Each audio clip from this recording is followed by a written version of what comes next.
जय हिंद दोस्तों। और कैसे हैं आप सब? ठीक है, उम्मीद करते हैं ठीक होंगे।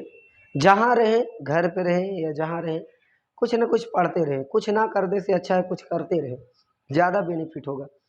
तो देखिए, पिछले क्लास में हमारी जो वीडियो थी कुछ 8 आर्टिकल नंबर 8 तक थी ना, यही आप लोग देखेंगे कि आर्टिकल नंबर 8 तक थी। तो आगे का सिलसिला हम आगे बढ़ाते हैं। देखिए, कुछ बात बताते हैं आपसे। बात ये बताते हैं कि भाग नंबर 2 पढ़ रहे थे। भाग नंबर 2 में इसको इंग्लिश में सिटीजनशिप कहते हैं। नागरिक को सिटीजन कहेंगे, नागरिकता को सिटीजनशिप कहेंगे। भाग नंबर 2 में उल्लेख है नागरिकता का। भाग नंबर 2 में उल्लेख है नागरिकता। भाग नंबर 2 में उल्लेख है नागरिकता, जिसको इंग्लिश में सिटीजनशिप कहते हैं। और ये जो नागरिकता है, ये जो नागरिकता किस देश के स्रोत से लिया गया है, किस देश से लिया गया है? ये ब्रिटेन से लिया गया। बहुत इंपॉर्टेंट बात है। तो बात है कि एकल नागरिकता, कैसी नागरिकता? एकल नागरिकता किस देश के संविधान से लिया गया है? तो ब्रिटेन के संविधान से लिया गया है, स्रोत है ये। और आप जानते हैं भारत में कैसी नागरिकता है? भारत में एकल नागरिकता। कैसी नागरिकता? एकल नागरिकता। एकल नागरिकता, ध्यान दीजिए, एकल नागरिकता मतलब, इसका एकल नागरिकता कहने का मतलब है भारत में सिर्फ आपको एक नागरिकता प्राप्त करने का अधिकार है। अगर आप सोचे कि हम भारत का भी नागरिक ले ले, नागरिकता ले ले, भारत का भी नागरिकता ले ले और जो है कि किसी अन्य देश का नागरिकता ले ले, तो ऐसा नहीं हो सकता, क्योंकि भारत के संविधान में ये समाहित कर दिया गया, कोई व्यक्ति अगर किसी अन्य देश की नागरिकता लेगा तो भारत की नागरिकता नहीं मानी जाएगी। तो ठीक है, कोई बात नहीं है। लेकिन एक बात और हम आपसे रोचक बात बताते हैं कि भारत में नागरिकता प्राप्त करने के कुल 5 प्रकार हैं। कितने प्रकार है? 5 प्रकार है। पहला जन्म के आधार पे, और दूसरा वंश परंपरागत के आधार पे, तीसरा देशीकरण के माध्यम से, चौथा भूमि अर्जन के माध्यम से, पांचवा पंजीकरण के माध्यम से। देखिए फिर से, जन्म के आधार, वंश परंपरागत के आधार से, देशीकरण के आधार पे, भूमि अर्जन के आधार पे, फिर जो है कि पूंजीकरण के माध्यम से, मतलब पंजीकरण के माध्यम से। ठीक है, ये है। देखिए कि वंश, जन्म के आधार पे मतलब अगर कोई भी व्यक्ति माता पिता कई सालों से, पूरे जन्मों जन्म से यहीं भारत में रहते हैं और उनके द्वारा जो संतान उत्पन्न होगा वो भारत का ही नागरिक कहलाएगा। पहला प्रकार है। दूसरा देशी वंश परंपरागत। वंश परंपरागत मतलब है कोई, मतलब है पिता या माँ कोई एक भारतीय होना चाहिए, कोई एक भारतीय होनी चाहिए, और बाप मतलब है माता या पिता कोई एक, दोनों में से कोई एक जो है कि विदेशी होना चाहिए। उसके द्वारा जो संतान उत्पन्न होगा उसको जो है कि हम लोग क्या कहते हैं, वो भी एंग्लो इंडिया कहलाता है, वो जो है कि एंग्लो इंडिया कहलाता है। लेकिन उसको भी भारत की नागरिकता प्राप्त करने, मतलब है सॉरी, से जन्म के आधार पे, वंश परंपरागत, माता पिता बाहर पहले जन्म से रहते तो उसको भी। देशीकरण मतलब है कि देश में जो लोग बहुत पहले से, दादा बाबा पिता बेटा सब कोई रहता है, उसके द्वारा जो भी संतान होगा वो भी क्या होगा? भारत की नागरिक कहलाएगा। और क्या है कि आया मतलब है कि देखिए कि भूमि अर्जन सपोज दैट कि भारत के सीमा रेखा पड़ोसी देश है, और वो भारत के सीमा रेखा पड़ोसी देश से अगर उसको भारत में किसी कारण से मिला लिया जाता है, भारत का हिस्सा बना लिया जाता है, तो वहाँ के लोगों को कहाँ की नागरिकता दी जाएगी? जिस देश में पहले था उस देश की कि भारत की? नहीं, भारत सरकार उसके लिए प्रावधान लाया है कि मतलब है भूमि अर्जन के माध्यम से उसको भारत की नागरिकता मिल जाएगी। कहने का मतलब है कि जो देश सीमा हम लोग भारत में मिलाए हैं, वो देश सीमा जो है कि भारत की नागरिक बन जाएगा वो व्यक्ति, वहाँ के रहने वाले मूल निवासी भारत के नागरिक कहलाने लगेंगे। तो इसी को हम लोग कहते हैं भूमि अर्जन के माध्यम से। ठीक, जैसे यहाँ आप देखते हैं जम्मू कश्मीर के ऊपर जो है कि चीन वाला क्षेत्र, अक्साई चीन। अब यहाँ पे देखेंगे पाकिस्तान में लाहौर वगैरह की, इधर पाकिस्तान के जितने भी क्षेत्र है, अगर भारत में मिला लिए जाएंगे तो भारत के नागरिक कहलाएंगे वहाँ के लोग। तो ये भी एक बड़ी समस्या थी, इस कारण भी वहाँ के नागरिक भी हो सकते हैं। और जो है कि पंजीकरण के माध्यम से, पंजीकरण मतलब है कि अगर कोई विदेशी आया भारत, टूरिस्ट के माध्यम से, घूमने के माध्यम से या व्यवसाय के माध्यम से भारत में उसको अच्छा लग गया। कहते हैं कि भारत जो है कि सबसे बड़ा लोकतांत्रिक देश है। यहाँ की संस्कृति, यहाँ की वातावरण, यहाँ का पर्यावरण सब कुछ बेहतर होने के नाते हर प्रकार के मौसम पाया जाता है। और हो सकता है सपोज दैट किसी को पसंद आ भी सकता है यहाँ की संस्कृति, तभी संस्कृति अच्छी है, यहाँ पे वातावरण अच्छा, तभी तो लोग घूमने आते हैं। तो ठीक है, तो आकर के मतलब रहता है, उसको अच्छा लग जाता है। यहाँ की नागरिकता प्राप्त करना चाहता है तो उसको नागरिकता प्राप्त करने के लिए उसको जरूरी है कि पंजीकरण माध्यम, सरकार उसको पंजीकरण मतलब है कि पंजीकरण, वो भारत सरकार के पास एप्लीकेशन लिखे कि हम भारत की नागरिकता प्राप्त करना चाहते हैं तो भारत की नागरिकता प्राप्त कर लेगा। यहाँ तक आप लोग समझ लिए हैं। और आपसे एक बात और बताते हैं कि ये सारे के सारे देखने के लिए हम इसको यहाँ पे ट्रिक देते हैं। ट्रिक देखिए कि यहाँ आपके सामने लिख दिए ट्रिक है, बेस भी मान सकते हैं। ट्रिक क्या है कि बस खाली ट्रिक भूल भी जाते हैं तो इस पे काम करेंगे। अच्छा देखिए कि यहाँ पे लिखा जब, जब में जा से जन्म से, जा से जन्म से, वा से वंश परंपरागत से, वंश परंपरागत से, और देश मतलब है देशीकरण से, देशीकरण से यहाँ से आप देख रहे हैं देशीकरण से, यहाँ से आया मतलब है भूमि अर्जन, भूमि अर्जन, भूमि अर्जन। उसके बाद यहाँ से पूंजी लिखा ना यहाँ पे मतलब पंजीकरण, पंजीकरण। और बात ध्यान दीजिए पंजीकरण, तो जब देश में आया पूंजी कुल कितने प्रकार से, 5 प्रकार से, जन्म से, वंश परंपरागत, देशीकरण से मतलब भूमि अर्जन से, फिर पूंजी पंजीकरण के माध्यम से, ये 5 प्रकार से नागरिकता। लेकिन ध्यान दीजिए अगर आप पंजीकरण के माध्यम से नागरिकता प्राप्त करना चाहते हैं, भारत सरकार के पास जो है कि आप एप्लीकेशन लिखेंगे, और एप्लीकेशन लिखने के बाद सरकार इसमें कही है कि पहले तो और समय था लेकिन अब समय जो है कि चेंज कर दिया गया है। समय ये चेंज किया गया है कि नागरिकता अधिनियम 1955 के तहत भारत में कुल 7 साल तक भारत में रहना होगा, तब जाकर के आप भारत की नागरिकता प्राप्त कर सकते हैं।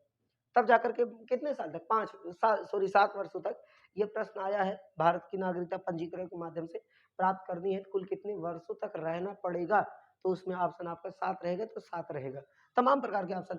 और देखिए कि एक यहाँ पे हम लिखे यूएसए, यूएसए क्यों लिखे हैं, क्योंकि भारत में एकल नागरिकता का प्रावधान है, लेकिन हम आपसे ये भी बता दें एकल नागरिकता होने के साथ साथ कोई ऐसा देश है जहाँ पे दोहरी नागरिकता है, बिल्कुल है, जिसका नाम है यूएसए। यूएसए में दोहरी नागरिकता है, एक पूरे यूएसए की नागरिकता और एक उसकी स्टेट की नागरिकता लेनी पड़ेगी। लेकिन भारत में कैसी है, भारत में एकल नागरिकता, अभी हम लोग आर्टिकल में उसकी जिक्र करेंगे। तो क्या है भारत में एकल नागरिकता, यूएसए में दोहरी नागरिकता, दोहरी नागरिकता, भारत में एकल नागरिकता।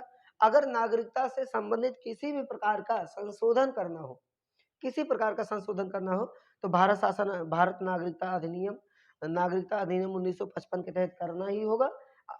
इसी के तहत होता ही है, और परिवर्तन करके इसमें परिवर्तन करेंगे, फिर संविधान में नया अधिनियम जोड़ देंगे। अभी आप लोग सुने रहे होंगे कि कोरोना वायरस के पहले अमित शाह जी कह रहे थे भारत के सभी लोगों को भारत की अपनी नागरिकता का सर्टिफिकेट दिखाना पड़ेगा।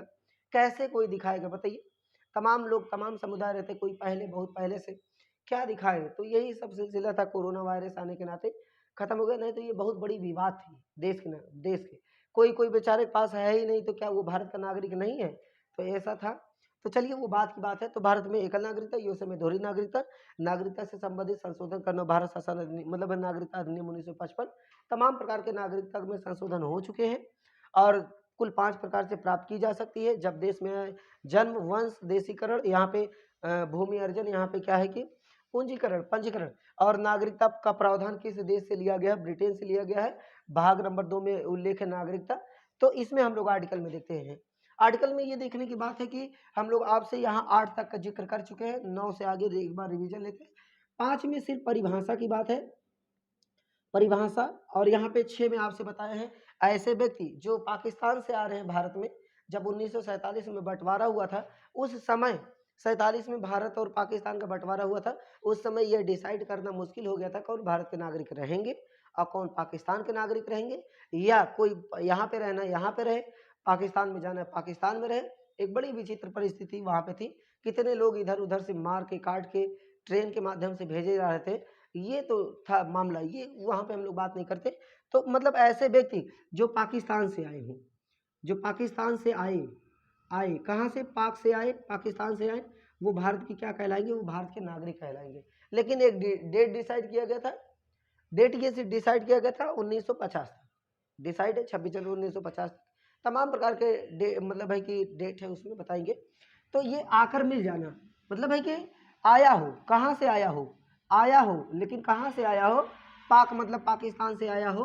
तब जो गई कि यहाँ पे क्यों पाकिस्तान से आया हो, क्योंकि तब उस समय विवाद 1947 में ही थी कि भारत का पाकिस्तान से विभाजन।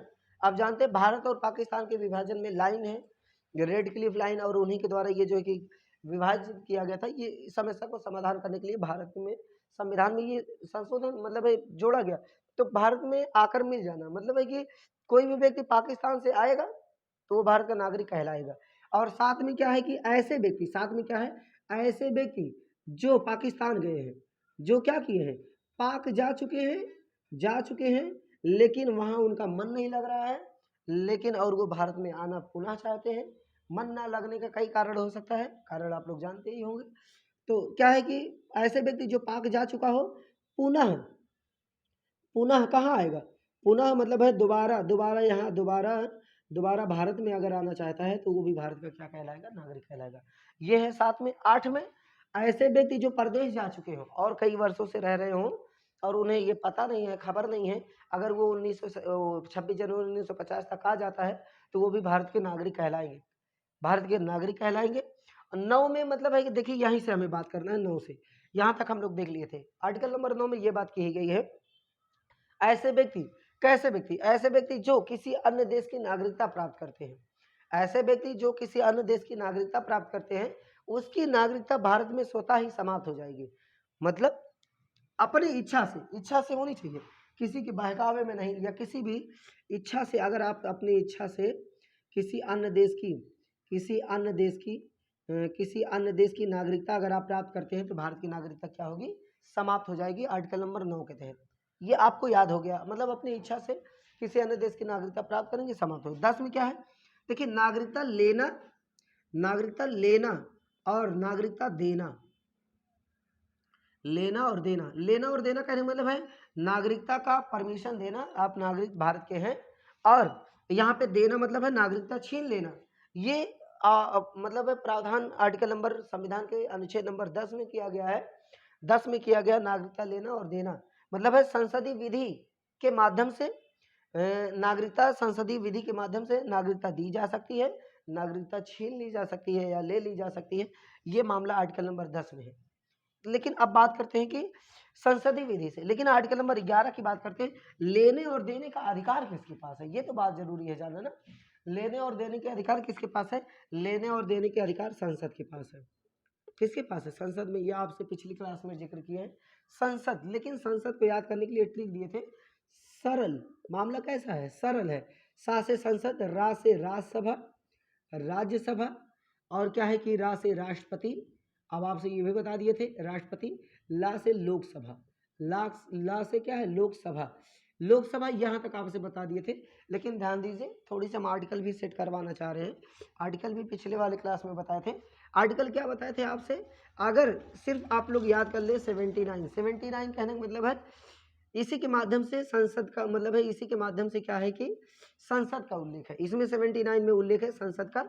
उसके बाद इसी का क्रम से हम लोग सेट करेंगे 80, उसके बाद हम लोग क्रम से सेट करेंगे 81। ध्यान दीजिए, इसके बाद संसद है, स रा रहेगा, संसद है, यहाँ पे देखिए संसद का, रा से यहाँ पे देखिए रा से राज्यसभा, राज्यसभा का उल्लेख संविधान के आर्टिकल 80 में है। और 81 में लोकसभा का उल्लेख है, किसका है, लोकसभा का, इसमें राज्यसभा का है। राज्यसभा तो 79 संसद, 80 राज्यसभा और 81 लोकसभा, ये तीनों आर्टिकल हैं। लेकिन अगर बात कर देंगे राष्ट्रपति महोदय का, राष्ट्रपति का कुल है 52, राष्ट्रपति क्या है, राष्ट्रपति का 52, 52 बताएंगे आपको। तमाम प्रकार के ऐसी बात है जो हमें लोग को नहीं पता है कि हम लोग देखिए एग्जाम में आते भी हैं। प्रश्न कैसे पूछेगा, थोड़ी सी फॉर्मेट देख लीजिए। प्रश्न पूछने का तरीका, भाग नंबर 2 में किसका उल्लेख है, तो नागरिकता का उल्लेख है, पहला क्वेश्चन बन सकता है। दूसरा क्वेश्चन, भारत की नागरिकता प्राप्त करने के कुल कितने प्रकार हैं, ऑप्शन 4, 3, 2, 1, 5 ऐसे ऑप्शन दिया है। दूसरा क्वेश्चन ऐसे बन सकता है। तो बताइए, फिर दूसरा क्वेश्चन ये पूछेगा, निम्नलिखित में से किस आधार पे भारत की नागरिकता नहीं प्राप्त की जा सकती। यहाँ से कुल 5 प्रकार से, ये इसके माध्यम से, इसके अलावा कोई नहीं हो सकता। और प्रश्न ये पूछेगा, अगर हमें नागरिकता संशोधन अधिनियम मतलब नागरिकता से संशोधन करना है, किस अधिनियम में के माध्यम से, अधिनियम नागरिकता अधिनियम 1955 के माध्यम से। ठीक। अब प्रश्न पूछेगा, बताइए किस देश में दोहरी नागरिकता है, तो हमारा है यूएसए। तो किस देश में एकल नागरिकता है? भारत में कैसी नागरिकता है? एकल नागरिकता है। भारत में कैसी? एकल, मतलब एक देश की नागरिकता है। देखिए एक विवाद है, विवाद मतलब है कि इसमें जो मतलब है कि दोहरी नागरिकता की बात करते हैं, एकल नागरिकता। सानिया मिर्जा का एग्जाम्पल आप देख सकते हैं। सानिया मिर्जा पाकिस्तान विवाह की, और ऐसे और भी हैं, लारा दत्ता भी हैं, लारा दत्ता भी हैं, और तमाम प्रकार के ऐसे व्यक्ति हैं जो भारत के नागरिक हैं। लेकिन बात समझे, एक नागरिकता से एक और बात आती है, मतलब Anglo India, Anglo India, Anglo India Rajya Sabha Lok Sabha में सीटों का आवंटन किया गया है। जानते हैं एंग्लो इंडिया किसे कहते हैं? मतलब पिता या माँ यूरोपीय हो, माँ यूरोपीय हो, पिता भारतीय हो, माँ यूरोपीय हो और जो है कि पिता भारतीय हो, ऐसे को हम लोग, उसके द्वारा जो संतान उत्पन्न होगा उसको हम लोग एंग्लो इंडिया कहते हैं। एंग्लो इंडिया कहते हैं। इन सभी का प्रावधान भारत में किया गया है। तो आप लोग इसको रिवाइज करेंगे, एग्जाम में पूछे जाते हैं।